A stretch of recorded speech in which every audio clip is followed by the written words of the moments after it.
नमस्कार। SME express में आज हम फोकस करने वाले हैं भिवाड़ी नीमराना रीजन पर। यहाँ पर बड़ी तादाद में एमएसएमईज मौजूद हैं। हम इस क्लस्टर में यहाँ के इंडस्ट्री लीडर्स के साथ मिलकर स्मॉल इंडस्ट्रीज की चुनौतियों को समझेंगे और नई संभावनाओं पर मंथन करेंगे। हमें कार्यक्रम में ज्वाइन कर रहे हैं सुरेंद्र सिंह चौहान साहब, president Bhiwadi manufacturers association, Santosh Yadav साहब, vice president Neemrana industries association. साथ ही हमारे साथ मौजूद हैं राकेश पटी, जो रिप्रेजेंट कर रहे हैं MSME technology centre Bhiwadi.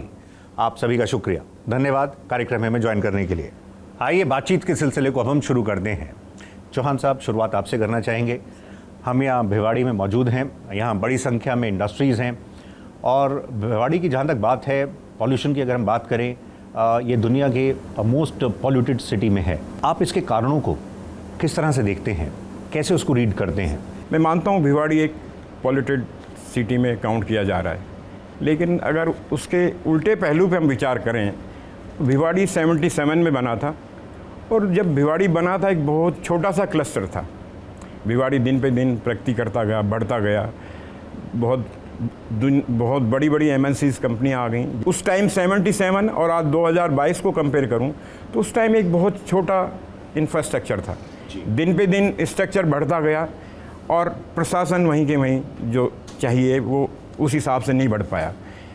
Public बहुत बढ़ गई, इंडस्ट्री बहुत बढ़ गई, उनका एक पॉल्यूशन जो जनरेट हुआ, ये हमने कभी सोचा नहीं था कि इस ढंग से हमारा भिवाड़ी एक्सप्लोर करेगा और इस ढंग से बढ़ जाएगा।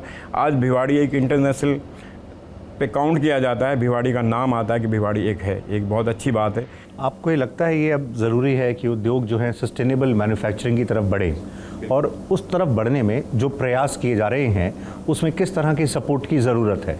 हमारे को राज्य सरकार प्रशासन से ज़रूरत है। इंडस्ट्री पॉल्यूशन के जो नॉर्म्स जो हैं उसको बराबर फॉलो कर रही है और हम बराबर फॉलो करेंगे, बशर्ते कि सरकार पॉल्यूशन से रिलेटेड कोई भी एक ऐसे इक्विपमेंट लगाएं जो इंडस्ट्री पूरा उसका सहयोग करेगी और हम उसको पॉल्यूशन के लेवल को जीरो मेंटेन करने के लिए हम सब इंडस्ट्री सक्षम है, पूरे यहाँ के उद्योगपति सक्षम है, वो करने के लिए तैयार हैं। संतोष साहब, आपके पास हम आना चाहेंगे। आप हमें बताएं, नीमराना की जहाँ तक बात है वहाँ पर बड़ी संख्या में बड़ी कंपनीज़ भी हैं और साथ में जो माइक्रो उद्यमी हैं वो भी हैं, छोटी इंडस्ट्रीज़ भी हैं। पिछला दौर काफ़ी चुनौतीपूर्ण रहा है, खासकर छोटे उद्यमियों के लिए। वो बाउंस बैक करने का प्रयास कर रहे थे और अभी कई तरह की चुनौतियां हैं। आप वहाँ के सिनेरियो को, मूड को कैसे हमें बताएंगे? फ़िलहाल एमएसएमई के लिए बेसिकली लास्ट के 2 साल रियली टफ थे बिकॉज ऑफ कोविड। तो रिसोर्सेस उनके पास कम थे और जैसे ही लॉकडाउन आया तो बेसिकली ऐसा एमएसएमई क्या करता है कि मतलब बहुत फाइनेंस प्लानिंग बहुत स्ट्रॉन्ग नहीं होती है उनकी, तो डे रूटीन के हिसाब से या मंथ के हिसाब से वो चलते हैं। तो जैसे ही लॉकडाउन आया तो उनको रियली वो टफ़ टाइम था, लेकिन गवर्नमेंट का भी सपोर्ट मिला कि उनको जो बेसिकली इंस्टॉलमेंट थी उसके अंदर कुछ राहत मिली।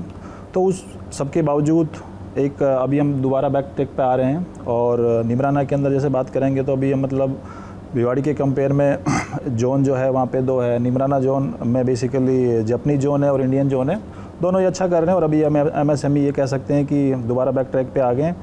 और अभी बेसिकली गवर्नमेंट ने हमारे को बीच में 2 बार फैसिलिटी दी थी।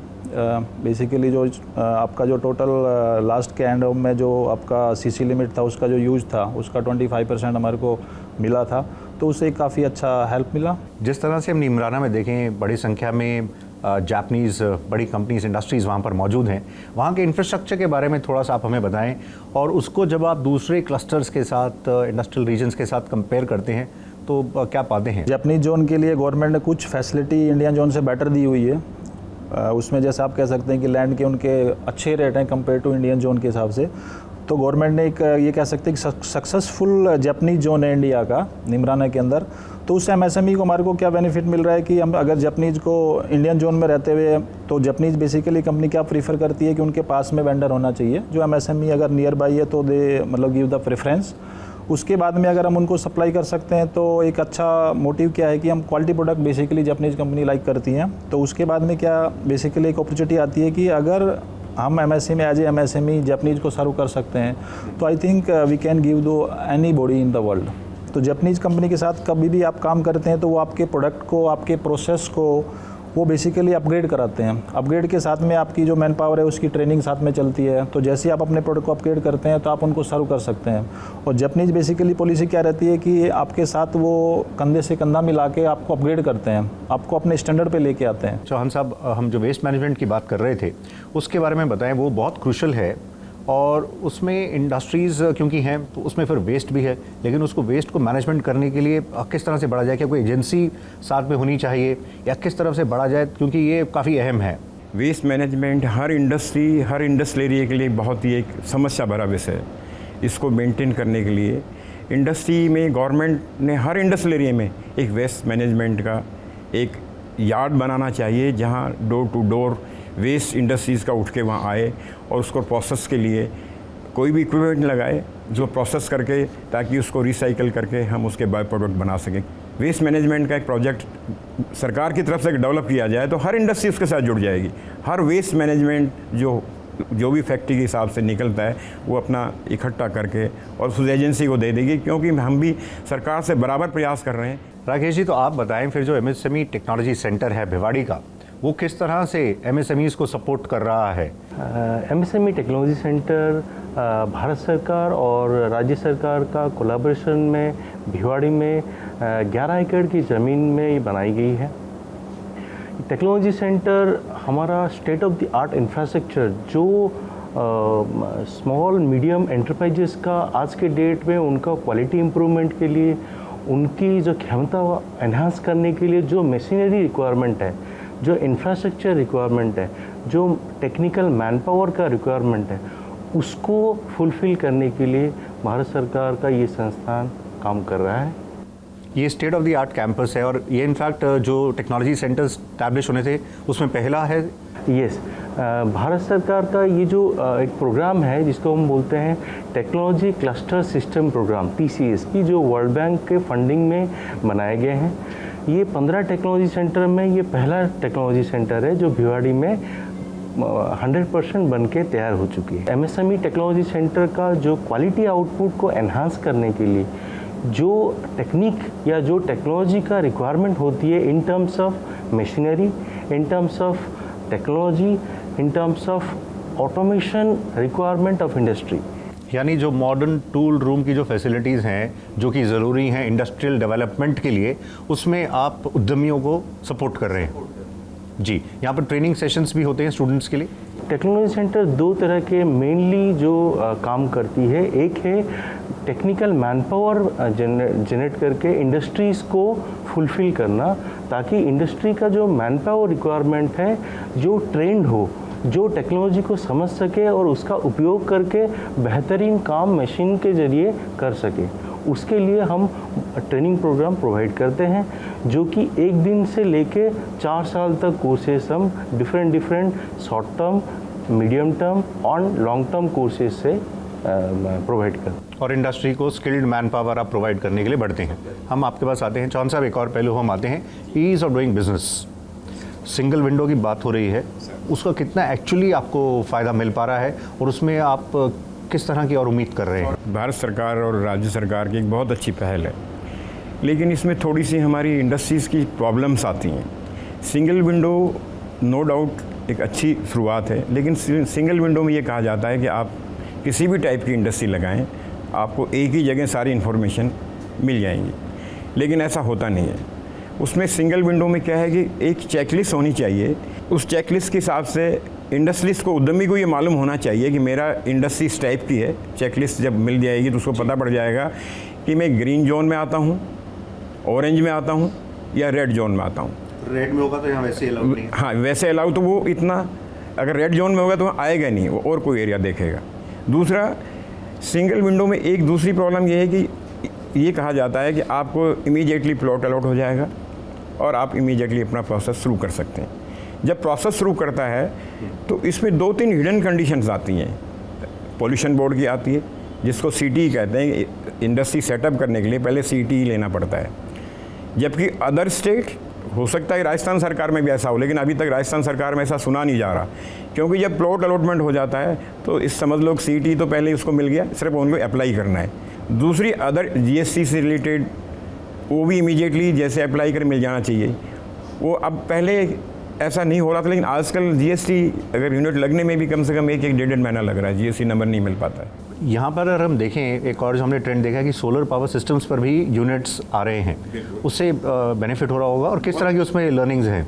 बहुत बेनिफिट होगा, एक अच्छी सरकार की बहुत अच्छी पहल है। अगर किसी इंडस्ट्री अगर सोलर लगाना चाहती है तो उसके लिए सीलिंग है, अगर उसके पास 50 HP का कनेक्शन है तो उससे रिलेटेड ही वो सोलर लगा सकता है, ज़्यादा नहीं लगा सकता। बेसिकली मैंने खुद पे अपनी फैक्ट्री पे सोलर लगवाया है, तो हमारे पास जो रूफ़ का एरिया है वो अराउंड हम लगा सकते हैं 500 किलोवाट का, लेकिन कनेक्शन के मतलब बेसिकली आपने जो कनेक्टिंग लोड है उससे लिंक कर रखा है, तो 350 किलोवाट का ही लगा पाए, जबकि मेरे पास स्पेस अवेलेबल है। अभी जो पोल्यूशन का भी बात कर रहे थे अपन, तो अपन ग्रीन एनर्जी डेवलप कर सकते हैं, लेकिन उस पर जो कैप लगाया हुआ है वो मतलब लॉजिकली ठीक नहीं है। तो इसमें हम देखें जो इंडस्ट्री की रिक्वायरमेंट है जो पावर की वो मीट हो रही है, लेकिन जो एडिशनल पावर चाहिए उसके लिए किस तरह से बिलिंग और रेट्स किस तरह से? आज मैं कंपेयर करूं राजस्थान को, हरियाणा को, पंजाब, जो मेरे बिल्कुल नियर बाई हैं, मेरे नेबर हैं, इलेक्ट्रिसिटी चार्जेस पे जब आता हूं तो मेरे से हरियाणा 2 रुपये सस्ता है जी। पंजाब से कंपेयर करूं तो मेरे से 4 रुपये सस्ता है। तो मेरी पावर पे अगर मैं देखूं तो मेरे को 8 रुपये यूनिट मिल रही है, जबकि मेरे अदर स्टेट जो हैं वो मेरे से सस्ते हैं। तो मैं उनको कह रहा हूँ कि अगर आपने ये सीलिंग लगा रखी है सोलर पे, तो हमारी सीलिंग से रिलीज़ कर दो हमारे को, और हमारे को सोलर प्लांट और ज़्यादा कैपेसिटी के लगाने दो, ताकि हम अपने आप को उस पर फोकस करके और आगे बढ़ सकें।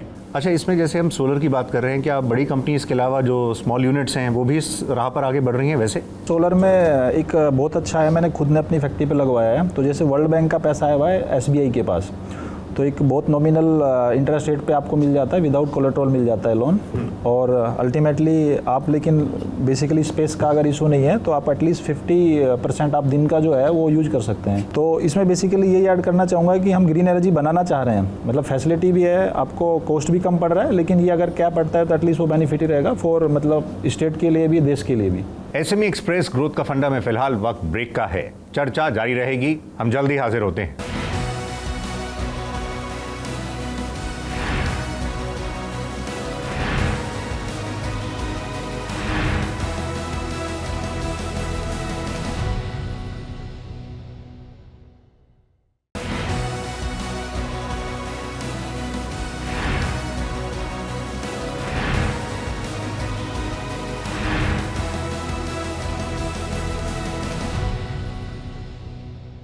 Welcome back.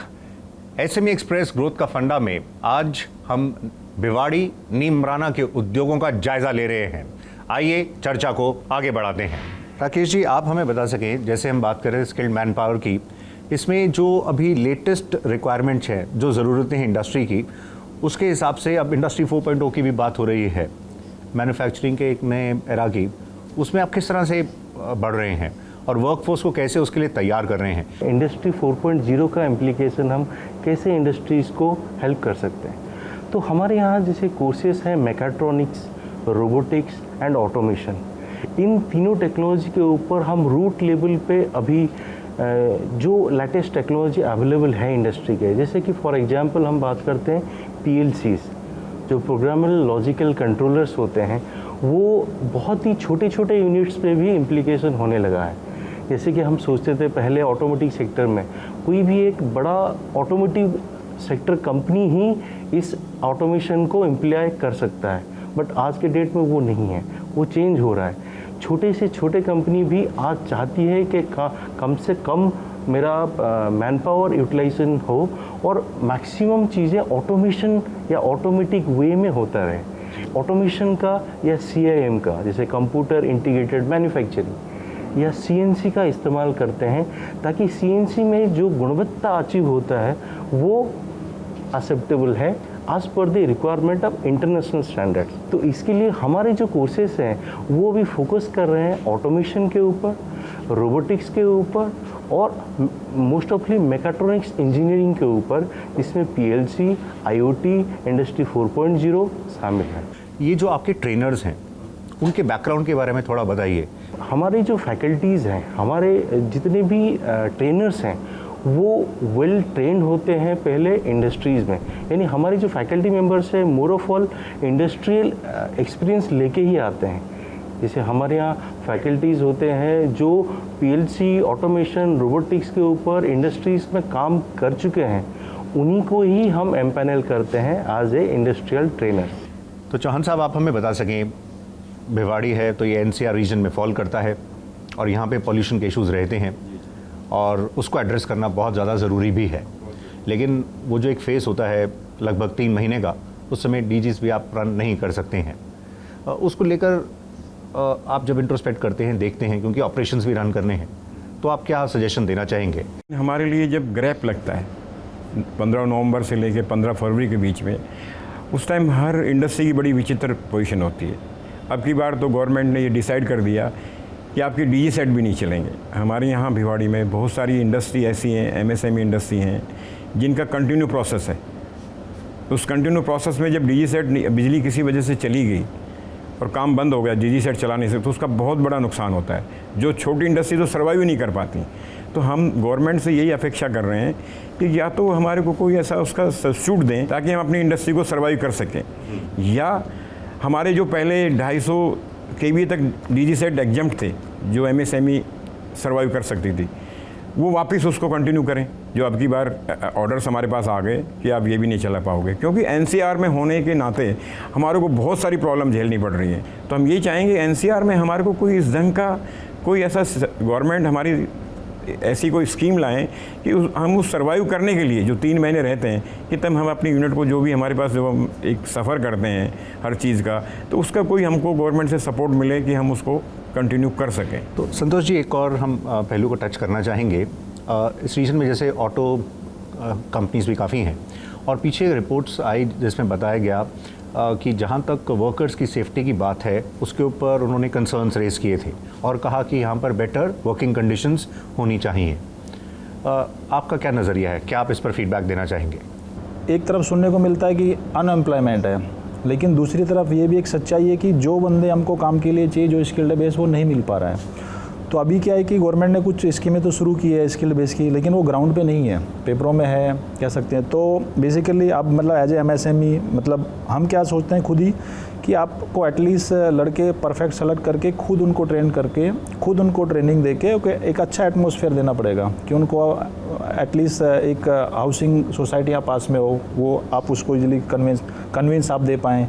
तो एटलीस्ट एक एटमॉस्फेयर देना पड़ेगा। राइट आपके पास मैन पावर होगी, ट्रेन मैन पावर होगी, तो ही अपन राइट प्रोडक्ट बना पाएंगे, तो अपन इंडस्ट्री को सर्व कर सकते हैं, तो वर्ल्ड को सर्व कर सकते हैं। एक्सपोर्ट पे फोकस करना चाह रहे हैं, तो उसके लिए आपको स्किल मैन पावर चाहिए, और स्किल मैन पावर के लिए आपको उनकी बेसिक इशू है जो रहने के हैं, उनके बेसिकली खाने के भी कह सकते हैं, उनके कन्वेंस के कह सकते हैं, वो अपने को अरेस्ट करने पड़ेंगे। आपसे हम समझना चाहेंगे, स्टूडेंट्स हैं जिनको आप स्किल सेट प्रोवाइड करते हैं, इंडस्ट्री को आप स्किलिंग रीस्किलिंग में आगे बढ़ाते हैं, उनकी प्लेसमेंट के बारे में बता सकें। हम भिवाड़ी में हैं, तो हमारे यहाँ जैसे 4 year diploma in tool and die making के स्टूडेंट्स हैं, जैसे डिप्लोमा इन मैकेट्रॉनिक्स के स्टूडेंट्स हैं, उनको 100% प्लेसमेंट हम प्रोवाइड किए हैं दिस ईयर ही में। हमारा पहला बैच अभी जस्ट 2019 जुलाई में पास आउट हुआ है। जो इंडस्ट्रीज़ को प्लेसमेंट हम देते हैं वो रिक्वायरमेंट है, बट सही मैन पावर की और सही समय की जो है गैप है, वो हमको फुलफ़िल हम कर रहे हैं।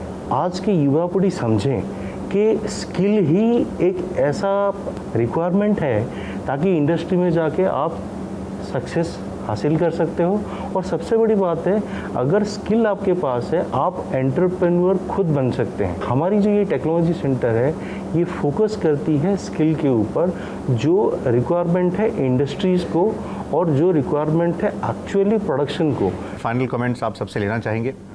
चौहान साहब, एमएसएमईज़ के लिए आपका क्या एडवाइस होगा? एमएसएमई को हम स्ट्रेंथ करना चाहते हैं, तो हम राज्य सरकार से बस यही अपेक्षा करते हैं कि जो भी स्कीम्स निकलें उनको धरातल पे लाएं, इम्प्लीमेंट प्रॉपर हो, तो एमएसएमई अपने आप बढ़ जाएगी। संतोष जी, आपकी तरफ से मैसेज। मार्केट का अनस्टेबिलिटी चल रही है, इंटरनेशनल मार्केट में अनस्टेबल चल रहा है, तो बेसिकली अपने को फोकस करना है सबसे पहले अपने कैश फ्लो पे कंट्रोल करना है, कैश फ्लो पे कंट्रोल करना है, बेसिकली अपनी प्रोडक्टिविटी इंक्रीज करनी है और बेसिकली अपने कॉस्ट स्ट्रक्चर को स्टडी करना है कि उसमें हम कैसे ज़्यादा सेविंग कर सकते हैं। आपकी तरफ से इस रीजन के एमएसएमईज को आप क्या कहना चाहेंगे? जो भी स्मॉल और मीडियम एंटरप्राइजेस के एंटरप्रेन्योर्स हैं उनसे वही आह्वान कर रहा हूँ कि ये जो टेक्नोलॉजी सेंटर जो फैसिलिटी दे रही है उसको आप बढ़ चढ़ के हिस्सा लीजिए। चलो मैं एमएसएमई जो सेंटर है वो बेसिकली एमएसएमई यूनिट्स के लिए ही है और मैंने खुद बेसिकली एक्सपीरियंस किया, हमने एक एसपीएम बनवाया था, तो they have very good machines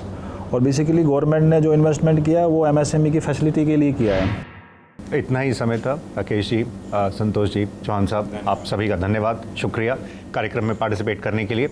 तो एसएमई एक्सप्रेस ग्रोथ का फंडा के इस एडिशन में भिवाड़ी से फिलहाल इतना ही। हम उम्मीद करते हैं इस बदलते दौर में एमएसएमईज नई रणनीति के साथ आगे बढ़ेंगे। अगले एडिशन में हम एक नई थीम के साथ आपसे मुलाकात करेंगे। फिलहाल नमस्कार, गुड बाय।